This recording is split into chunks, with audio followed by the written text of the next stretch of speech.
people are starting to dig deep in the depths of the internet. And I apologize. I didn't even know there was any. Somebody said you should have did your basic research. I'm like, shut up. All right. First of all, this is fun. Don't get it twisted. All right. I'm not a journalist. This is fun. Don't take it there. Anyway, somebody pulled up this clip from China. This wasn't in America. This is from 2018. So you had to do some deep digging to find this. And it's an NBA, basically like an infomercial. You had this Asian kid who was in the video and he's interviewing NBA players. And you got a little bit of everybody if you see in the video. And as they get to it, and I play the footage, when they get to JJ Redick's part, he answers. And it's a lot different than what the other guys answered. Now, me just studying, his body language and his temperament, his attitude, he always comes across, like I say, real smug, real arrogant, just kind of nasty acting to me personally. I don't see why everybody, like, oh man, JJ, cool. I'm like, okay, whatever. But listen to this and see what you think. Ni hao, happy Chinese New Year. Happy New Year to China. Sing Young Carlo. Happy New Year. Happy Year to dogs, definitely. Happy Chinese New Year. Happy Chinese New Year. I'm Daddy. Happy Chinese New Year to all my fans in China. Waini. 你好，新年快乐。 Happy Chinese New Year.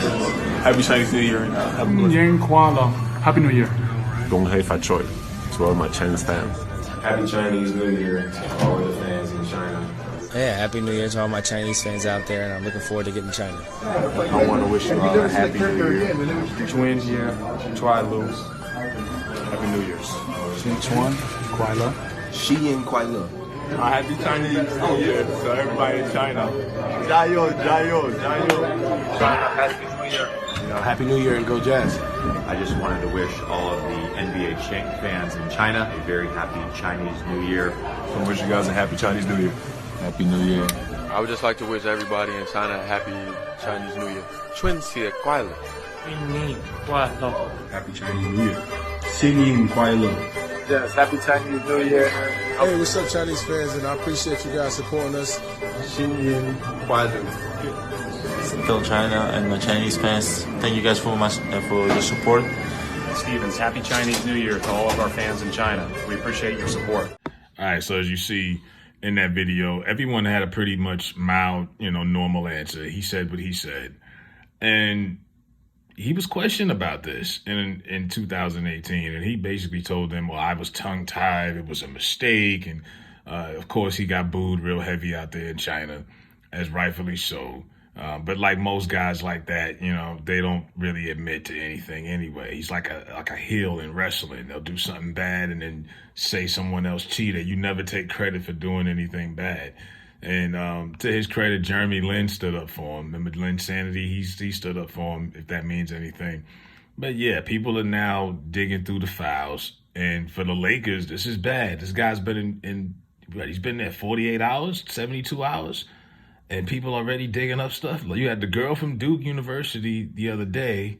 That tweet had over 13 million views. So that was more than just some random person, like just making something up on the fly. You know what I mean? She had 13 million people saw that on top of the coverage. So this is like, Hollywood Lakers. This could be a complete disaster for the Lakers if this story continues to grow and people keep on adding on, their personal experiences. I mean, I was even watching Clipped, which is a terrible show, but it's bad, but it's like a car crash. It's like a car crash. You don't want to look away, but it's bad, man. And they got JJ saying some wild stuff on there. Now, granted, that's a fictional show, but yeah, I mean, if you got the time to watch that, you want to see Lawrence Fishburne play Doc Rivers, give it a try. But yeah, JJ Redick is being possibly exposed out here, man. It's just crazy. It's just crazy, man. So you out here, he's got some Asian slurs, and apparently this black woman said he called her the N-word. I look, he looks like does he look like a Proud Boy? Yeah, man. You never know these days. You can't tell. You really can't. But yeah, this is for JJ Redick's case. This is not good. But it might be some of the karma he had coming to him. Now you get to Malika Andrews. Everyone's been saying where's she at?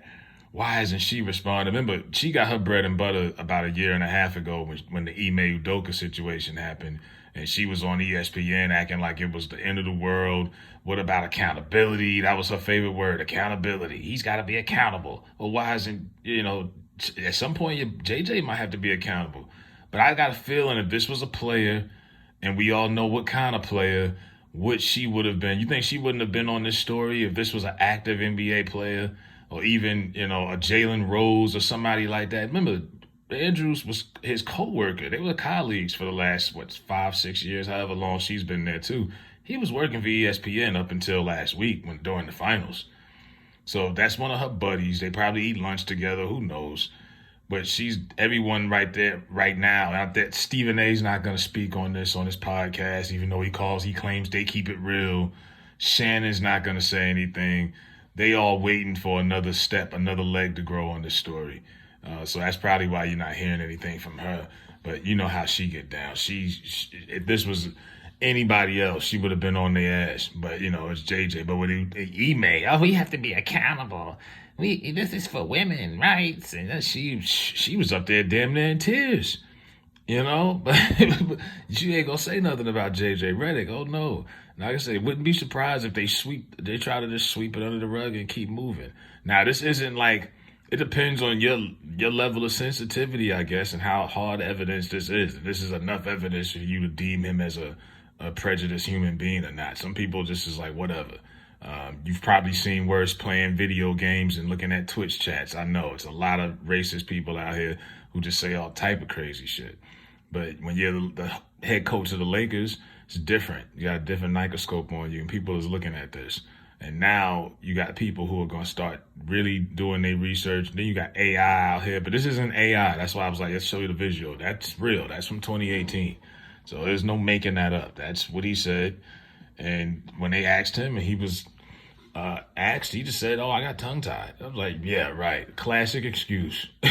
Classic, you looked at the camera. You knew exactly what you said.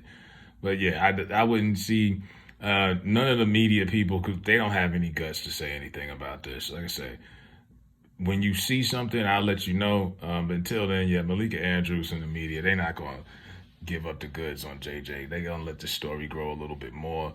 Hopefully for his case, it doesn't, It would be, because as much as the Lakers, I'm not a fan of the Lakers, but the NBA is better when the Lakers are good. I think most people understand that. It's like the Yankees in baseball, anything else, Cowboys football. When they're good, the NBA is good. So, hopefully this isn't a nightmare that it could be. If not, it is what it is. He made his bed. He got to lay in that shit. Hey, let me know what y'all think, man, in the comments. Like, share, subscribe. I'm out.